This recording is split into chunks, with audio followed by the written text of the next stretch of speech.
Arky Real Talk. May tanong ako, bakit maraming homeowners ang laging sinasabing, ang bagal ng trabaho? Samantalang ang foreman naman, ang reklamo, ang daming pinapabago ni owner. Sino ba talaga ang may mali? Real talk. Minsan, wala. Dahil ang tunay na problema, hindi ang foreman, hindi rin ang homeowner, kundi kulang sa malinaw na usapan.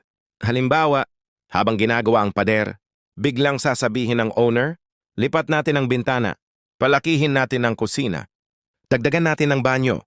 Mukhang simpleng pagbabago lang, pero sa site, ibig sabihin niyan, rework, dagdag labor, dagdag materyales, at dagdag oras.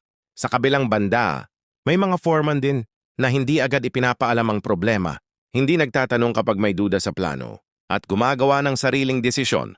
Diyan nagsisimula ang hindi pagkakaintindihan. Tandaan, ang homeowner hindi dapat nagdidikta ng walang konsultasyon, at ang foreman hindi rin dapat magdesisyon ng walang approval.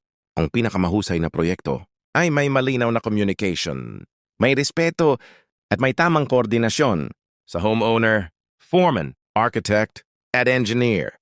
Dahil sa construction, hindi sapat ang magaling lang. Kailangan magaling ding makipag-usap. Ako si Arkiver at ito ang Arki Real Talk. Isa tingin mo, ano ang batuan dahilan kung bakit nagkakaroon ng hindi pagkakaintindihan? Ang homeowner at foreman? Comment mo sa baba.